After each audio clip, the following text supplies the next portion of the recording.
तो नमस्कार, बुलेटिन में आपका एक बार फिर से स्वागत। रायबरेली से एक बड़ी खबर यह है कि मशहूर शायर मुनव्वर राणा ने एक बार फिर से एक विवादित बयान दिया है। उन्होंने जनसंख्या नियंत्रण कानून पर योगी सरकार पर हमला बोलते हुए कहा कि ओवैसी को भी कटघरे में खड़ा कर लिया है। तो उन्होंने विवादित बोल दिए और बोला कि बच्चे मार दिए जाते हैं, बच्चे कमा कर दे इसलिए ज्यादा पैसा या इसलिए ज्यादा पैदा करते हैं, योगी जीते तो प्रदेश छोड़कर चला जाऊंगा। ये मुनव्वर राणा के वो बयान हैं जो विवादित के तौर पर रहते हैं। तो मुनव्वर राणा ने कब क्या कहा ये हम आपको भी बता देंगे, लेकिन उससे पहले आप ये जान लीजिए कि मुनव्वर राणा ने क्या क्या कहा। इसलिए होते हैं कि 2 तो इनकाउंटर में मारे जाते हैं, एक आध कोरोना में मार दिया जाता है, एक आध एक्सीडेंट में मर जाता है। तो एक आध बच्चा जैसे मुर्गी के बच्चे को खरीदता है तो 8-10 खरीदता है कि 1-2 बच जाएं तो बच जाएं। तो उसी तरह से मुसलमान हो या हिंदू ज़्यादा बच्चे इसीलिए पैदा करता है कि कम से कम एक बच्चा तो कहीं से रोटी कमा कर ला के देने के काबिल रहेगा, पंचर जोड़ के। बकिया को तो आप मार देंगे, आप किसी न किसी बहाने आतंकवादी बना के 20 साल के लिए बंद कर देंगे, 18 साल के लिए। कि अगर ओवैसी की बेवकूफ़ी से, नादानी से, लालच से, उत्तर प्रदेश के मुसलमानों को नुकसान करने की वजह से अगर भाजपा यहाँ आ जाती है तो हम उत्तर प्रदेश छोड़ देंगे तो बताओ। 2 से ज़्यादा बच्चे। तो मुनव्वर राणा का ये बयान आपने सुना। जनसंख्या नियंत्रण बिल पर उनसे सवाल किया गया था और उन्होंने कहा कि ज्यादा बच्चे इसलिए क्योंकि 2-3 तो एनकाउंटर में मर जाते हैं, 1-2 कोरोना में, 1-2 एक्सीडेंट में, और उसके बाद भी एक आध बच्चा तो रहना चाहिए जो रोटी लाकर खिला दे, तो इसलिए ज्यादा बच्चे पैदा करते हैं। तो ये तर्क आने के बाद, इनके विवादित बोलों के बाद लगातार चौतरफा मुनव्वर राणा एक बार फिर से घिरने लगे हैं। मशहूर शायर हैं मुनव्वर राणा और आजकल विवादित बोलों के लिए जाने जाते हैं, बिगड़े हुए बोलों के लिए जाने जाते हैं। उन्होंने कुछ दिन पहले यह भी कहा था कि योगी अगर जीतते हैं दोबारा से चुनाव तो वो प्रदेश छोड़कर चले जाएंगे। तो मुनव्वर राणा आजकल काफी हमलावर योगी सरकार पर नजर आ रही हैं और नियंत्रण बिल पर वो कहते नजर आए कि ज्यादा बच्चे जरूरी हैं क्योंकि 1-2 तो एनकाउंटर में मार दिए जाते हैं। तो जनसंख्या नियंत्रण कानून पर सरकार को घेरते हुए मुनव्वर राणा नजर आए और ये कहते भी नजर आए कि बच्चे मार दिए जाते हैं, बच्चे कोरोना में मर जाते हैं, बच्चे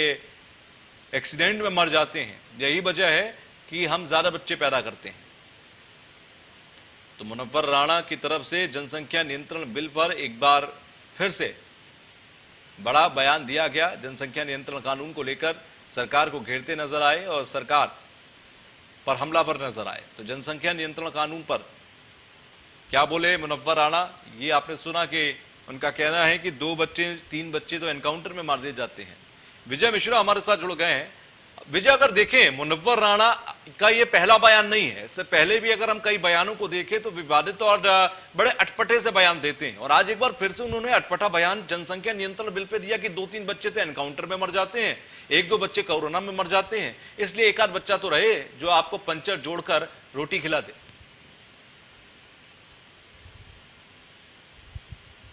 हाँ, बिल्कुल सही कहा कि अपने बयानों के लिए वो हमेशा विवादों में रहते हैं और एक बार फिर से वो अपने बयानों को लेकर के विवादों में हैं, क्योंकि जिस तरह से उन्होंने ये बातें कही हैं वो कहीं ना कहीं इस तौर से इशारा करती है कि उसके अंदर जो सरकार के प्रति अपने उनके मन में जो खड़वाहट है वो साफ तौर से दिखे है। हाल ही में जिस तरह से पूरा घटनाक्रम रहा,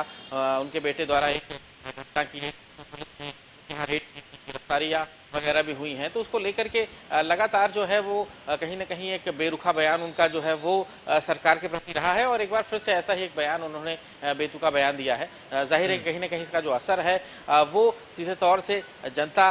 पर पड़ता है। सीधे तौर से ये कहा जा सकता है कि ऐसे जो बयान है वो कहीं ना कहीं उन लोगों को सपोर्ट करता हुआ दिखाई देता है जो ऐसी सोच को समर्थन देते हैं। तो ये कहा जा सकता है कि एक बार फिर से उनका ये अटपटा बयान जो है वो चर्चाओं में है और इस तरह के अटपटे बयान देकर के न सिर्फ वो चर्चा में रहते हैं बल्कि कहा जा सकता है कि जो आम जन के बीच में एक नई चीज सरकार लाने की तैयारी कर रही है, क्योंकि जनसंख्या नियंत्रण बिल इस समय इस देश के लिए बहुत जरूरी है और अगर इसमें समर्थन लोग नहीं करते हैं तो कहीं ना कहीं ये नुकसान देशवासियों का ही होगा, खुद उन्हीं लोगों का होगा, क्योंकि आने वाले दिनों में जिस तरह से हमारी आबादी बढ़ी है वो रुकनी चाहिए, वो कहीं ना कहीं उस पर एक कहा जा सकता है एक ब्रेक लगना चाहिए। उस पर ब्रेक लगाने के बजाय इस तरह के जो बयान है वो समर्थन करते हैं और न सिर्फ समर्थन करते हैं बल्कि एक वैमनस्यता भी फैलाते हैं, एक कहा जा सकता है दूसरे के अंदर एक विचार पैदा करते हैं ऐसे बयान। तो ये कहा जा सकता है एक बार फिर से अपने बेतुके बयान को लेकर के मुनव्वर राना चर्चा में आ गए। अभी इनके बयान को लेकर सोशल मीडिया पर लगातार अगर देखें तो चौतरफा निंदा की जा रही है कि इस तरीके के बयान आखिर क्यों, क्योंकि मुनव्वर राना अगर ये कहते हैं कि 2-3 बच्चे एनकाउंटर में मार दिए जाते हैं,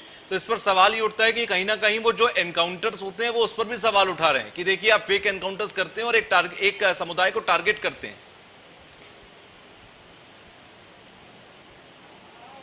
जी बिल्कुल सही कहा आपने, क्योंकि इस तरह से इनकाउंटर जैसे शब्द का इस्तेमाल करना वो कहीं न कहीं ये बताता है कि जो मौजूदा समय में पुलिस के प्रति, कानून व्यवस्था के प्रति उन्हें कोई विश्वास नहीं रहा है। और सबसे बड़ी खास बात ये कि सिर्फ विश्वास ही नहीं रहा है, बल्कि इस तरह का बयान देकर के दूसरों के मन में भी जहर घोल रहे हैं। ये कहा जा सकता है एक विशेष जाति के प्रति वो जहर घोल रहे हैं और ये बताना चाह रहे हैं कि इस तरह की चीज़ें जो है हिंदुस्तान में हो रही हैं, हिंदुस्तान जैसे देश में